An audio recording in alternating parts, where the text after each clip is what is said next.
Good morning mga gwapo. Nandito tayo sa lugar na kung saan fish pan ng mga ayun o, tilapia at saka hito. Hito yung andito. Andito yung mga nandito. Yung tilapia. Yan. Sa mga nagtatanong po ng fingerlings ng tilapia po, dito po meron po. Siyempre, may message niya ako. Di ba mga kagwapo?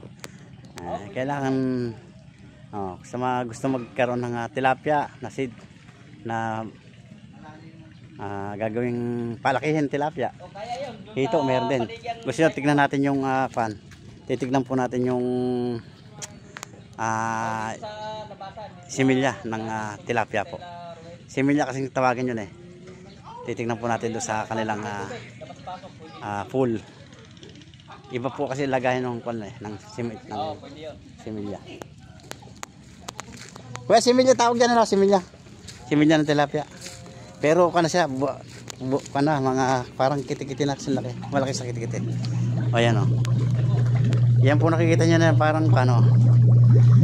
Yan po yung similya ng tilapia. Ayan o. Sa mga gusto po mag-alaga ng tilapia po dyan. O. Message nyo lang po ako. At kayo aming mabibigyan. Pero binibili po ito binibili, hindi po binibigay.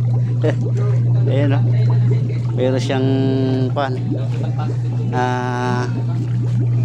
aerator para may oxygen. Ayan o. Dami. Maliliit pa lang po siya. Parang kasing laki lang po ng pan. Kasing laki ng hibok-hibok. Oh. Sir, pwede na pong, halimbawa may bibili po, pwede na po itong bilhin. Yung ganito kalalaki, pwede na pong bilhin. Akala ko yung palalaki pa sa kasing laki ng kuko, ganon. Maliit pa po dyan sila. Mas maliit pa ba dyan? Iba.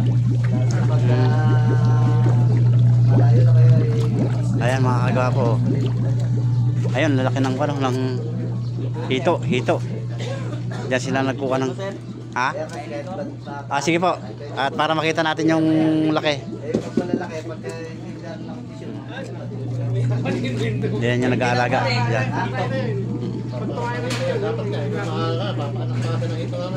Oh? Pagaling naman. Doon sa loob? Tama? Pinapaanak din palang hito. Hindi, parang tao din pala. Grabe. Ay, hanapin, hintay natin.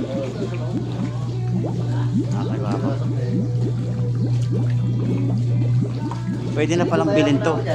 Yung ganyang kaliliit. Kasi laki ng hibok-hibok po. Pwede na po palang bilhin yan. Ayan, pakakainin ni kuya yung kan. Ayan. Para makita natin ang lalaki na. Sige. Ayun. Laki. Naku po, Diyos ko po. Nakakagulat. Dami. Dami, lalaki yun. May mga buntis na dyan, sir. Puro buntis na. Ayan. Breeder na hito. Ayan, dami nila Grabe. Parang nakikita yung pagkain. Galing malinaw din ang mata. Ubus ka agad yung pagkain. Mamaya unti-unti nila yan. Iisa-isahin. Galing Nganganga sila nakanganga. Sinisisid. Tapos yung tubig niya siguro sa hasang dumadaan po. Para hindi po. Galing. Mga buntis na hito po yan, mga inahin kumbaga. May kahalo pong lalaki yan? May kahalo pong lalaki? Yung pang-asawa, ganon. Paano yung mga ilan yung lalaki dyan? Nasa 3:1 ganon. 3:1. Ayan mga kagwapo. Sa mga nais pong bumili ng similya ng hito at tilapia, dito lang po mayroon po. I-message nyo lang po si kagwapo. Ayan, thank you for watching po.